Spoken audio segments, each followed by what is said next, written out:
नमस्कार, मी नम्रता. पाटील ससवे अँड आर्ट्समध्ये आपलं सगळ्यांचं मनापासून स्वागत आहे. आणि आज आपण तीळ मलाई बर्फी कशी बनवायची ते पाहूया. तर सगळ्यात आधी आपल्याला तीळ भाजून घ्यायचे आहे. तर अर्धा कप मी तीळ घेतलेले आहेत आणि वजनाने बघितले तर 100 ग्रॅम तीळ आहेत. हे पॉलिशवाले तीळ घेतलेले आहे. कोणतेही तीळ वापरा. पॉलिशवाले वापरले तर बर्फी एकदम पांढरी शुभ्र दिसेल. आता हे तीळ आपल्याला थोडेसेच भाजून घ्यायचे, साधारणतः 2 ते 3 मिनटं, जास्त करपवायचे नाही आहेत. आणि बाजूला काढून घ्यायचं आहे. तर मी अर्धा लिटर घेतलेला आहे फुल क्रीम दूध आणि कढई पहिल्यांदा धुवून घेतली आहे. नाहीतर मग गरम कढईमध्ये जर दूध टाकलं तर दूध लागेल खाली. आता दुधाला एक उकळी येऊन द्यायची आहे आणि उकळी आली की याच्यामध्ये टाकायचं आहे 50 ग्रॅम साखर. 1/3 कप आहे हा, तो भरून घेतलेला आहे. आणि अशी थोडी थोडी करून आपल्याला सतत हलवत राहायचं आहे. आता गॅस कमी जास्त करत आपल्याला हे दूध आटवायचं आहे. दूध वर आलं की गॅस कमी करायचा आहे, परत गॅस वाढवायचा आहे, म्हणजे लवकर दूध आटतं. तर आपलं आता दूध पाहू शकता, एक 10 मिनिटानंतर इतकं दूध आटलेलं आहे. तर ह्या पद्धतीने आपल्याला दूध आटवायचं आहे. जी साय येईल साईडला ती परत आपल्याला दुधामध्ये सोडायची आहे. आणि सतत ढवळत राहायचं आहे. दूध लागून द्यायचं नाही आहे खाली, दाखवल्याप्रमाणे. तर आपलं 500 ml दूध आहे, तर त्याच्यातनं आपल्याला 350 ml दूध आटवायचं आहे. 150 ml दूध राहील. त्याच्यानंतर आपल्याला याच्यामध्ये टाकायचं आहे सिट्रिक ॲसिड किंवा लिंबूफूल पण म्हणतात. तर हे दूध आटल्यानंतरच आपल्याला टाकायचं आहे. मलाई बर्फी बनवतो ना, त्याच पद्धतीने ही बर्फी बनवायची आहे. मलाई बर्फीचा पण मी व्हिडिओ टाकलेला आहे. ते बघा, आपल्याला आता याच्यामध्ये टाकायचं आहे सिट्रिक ॲसिड, लिंबू फूल म्हणतात किंवा सायट्रिक ॲसिड पण म्हणतात. ते हे बाजारात तुम्हाला मिळतं. तर साधारणतः 15 याचे कण आहेत लिंबू फुलाचे.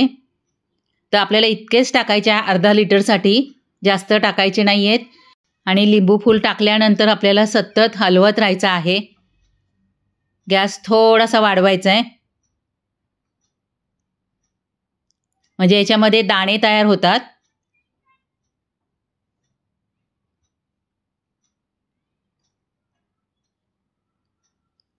तर ह्या पद्धतीने आपल्याला हे सतत हलवत राहायचं आहे.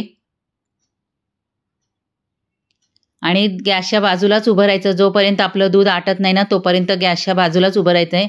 बर्फी पूर्ण होत नाही तोपर्यंत गॅसपासून बाजूला जायचं नाही आहे. नाही तर मग दूध ठेवलं आहे आणि ते आटेल, असं नाही करायचं. आता याच्यामध्ये टाकायची आहे वेलची पावडर, पाव चमचा.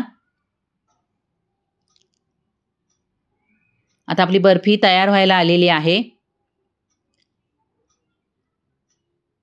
तर ह्या पद्धतीने आपल्याला दूध आटवून घ्यायचं आहे. आणि आता आपल्याला ह्या स्टेजला टाकायचे आहेत तीळ भाजलेले.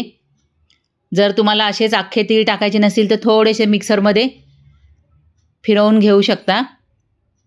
आणि आता आपल्याला यातलं दूध आहे ना पूर्ण आटवून द्यायचं आहे, त्याचा गोळा तयार होणार. आणि जर तुमचं सिट्रिक ॲसिड जास्त झालं, दूध वेगळं झालं आणि मलाई वेगळी झाली तरी घाबरू नका. बर्फी परफेक्ट बनणार. फक्त मग शेवटपर्यंत तुम्ही पूर्ण आटवत राहा दूध, आणि मग बर्फी तयार होणारच तुमची व्यवस्थित अगदी. ही बर्फी बिघडणार नाही अजिबात ह्या पद्धतीने जर बनवली ना. दुधामध्ये पाणी घालायचं नाही आहे. साखरेचं प्रमाण परफेक्ट ठेवायचं आणि दाखवल्याप्रमाणे दूध आटवायचं आहे. जेव्हा 100 ते 150 ml दूध राहील त्याच वेळेला आपल्याला याच्यामध्ये सिट्रिक ॲसिड टाकायचं. आधी सिट्रिक ॲसिड टाकायचं नाही आहे. मी केक टीन घेतलं आणि त्याला थोडंसं तूप लावून घेतलं आहे सगळीकडनं. आता हे मिश्रण आपल्याला याच्यामध्ये टाकायचं आहे. त्याच्यानंतर असं व्यवस्थित सगळीकडनं सारखं करून घ्यायचं आहे, दाबून घ्यायचं आहे दाखवल्याप्रमाणे. आणि आता थंड होऊन द्यायचं आहे. साधारणतः अर्धा तास लागेल याला थंड व्हायला आणि सेट होण्यासाठी. तर बघा, आपली बर्फी सेट झालेली आहे. आणि भांडं घेताना थोडंसं छोट्या साईजचंच घ्या, कारण आपली बर्फी आहे ती फक्त अर्धा लिटरचीच आहे. आपल्या आवडीनुसार ही बर्फी आता कापून घ्यायची आहे. आणि पाहू शकता आपली बर्फी एकदम तयार झालेली आहे. जशी मलाई बर्फी खाताना त्याच पद्धतीची ही बर्फी लागते. तिळाची बर्फी खूप खायला छान लागते. तुम्ही अशी बर्फी खाल्ली नसेल किंवा बनवली नसेल तर बनवून बघा आणि अर्धा लिटरचीच बनवा. एकदम जास्त बनवायला जाऊ नका पहिल्या वेळेला. व्हिडिओ आवडला तर एक लाईक करा.